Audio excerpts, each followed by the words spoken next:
Good evening.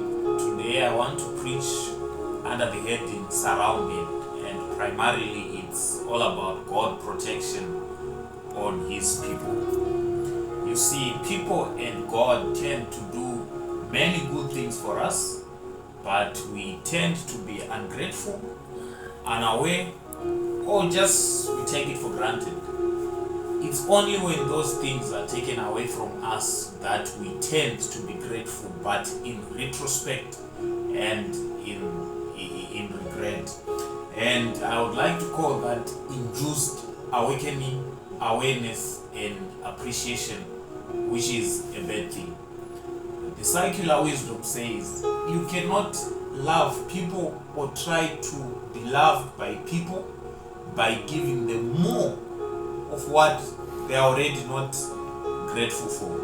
Isn't it sad that we tend to appreciate the sunny days when it's raining? We tend to appreciate health only when we are sick, and we tend to appreciate good people when they're already gone. We tend to appreciate mobility when we are injured.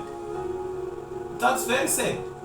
And my mission this evening is to try to give you an awakening and try to spare you from falling into this trap of being grateful when it's too late. And I'll do that by being unorthodox and very unusual, because I want to quote the Bible, but these words were spoken by the devil, but it was a conversation between God and the devil. And it's in Job chapter 1 verse 9 and 10. But just to give you a historical backdrop, this was a conversation between God and the devil when God was asking and bragging about Job to the devil, and this was the devil's response.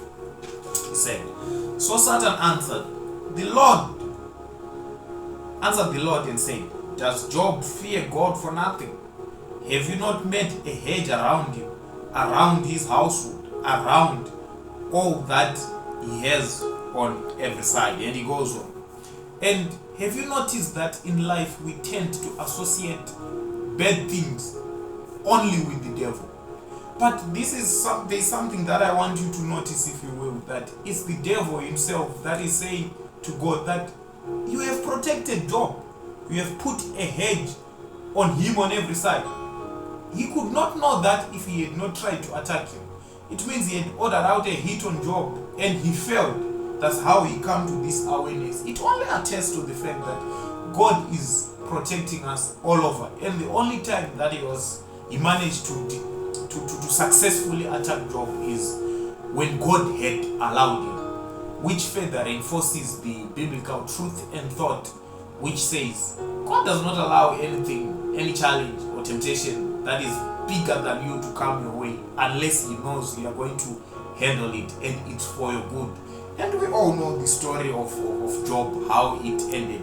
God gave him double for his troubles. And so when bad things come your way, God knows what He's doing. That's not what I want to talk about, but I just had to throw that in. And a similar and a companion thought is shared in the book of Psalms chapter 125 verse 2. It says, "As the mountains are round about Jerusalem, so is the Lord round about His people from henceforth and forevermore." You see, geographically, Jerusalem is surrounded by mountains. And just for the records, I've never been to Jerusalem. That's what the Bible says. And I didn't just throw this in just for the gram, but for those who place a very high premium on accuracy, I had to say it. So the Bible says Jerusalem is surrounded round about. Jerusalem is surrounded by mountains. So it's an allegory. It's saying now God surrounds Himself the same way Jerusalem is surrounded by mountains. It means we are all protected by God, and the only way for you to be able to attack Jerusalem, you have to deal with the mountain. And the same way you have to attack the people of God, to kill them, to take them out, you have to pass through God, which is close to an impossible task, unless if God allows you.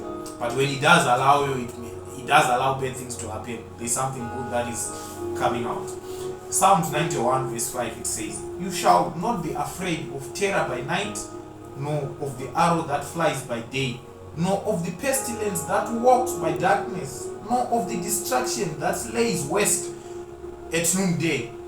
You see, both in the evening, in the afternoon, and in the morning, we are surrounded by danger. There is danger everywhere. And we have to acknowledge that God is fighting battles behind the scene. He's protecting us from risks and dangers that we know nothing about. He's protecting us from spirit. He's protecting us from a lot of things that we have no clue about. That's why it's very essential that we have to thank God for things that did not happen. The accident that did not strike, the sickness that did not come your way, death that did not successfully hit out on you. And some of you, you are healed from terrible sicknesses. Some of you, you were actually involved in terrible accidents, but you got out. And you have been subjected to dangerous situations, but today you are standing. It's all the protection of God. So we have to acknowledge the protection of God on things that we have seen and on things that we have not seen. Being alive is not only attributable to being smart, though you are supposed to be smart. I mean, you cannot be reckless and just say God is protecting me. No, you have to be careful. You have to have this caution in you, but that's not enough. But it's an essential component.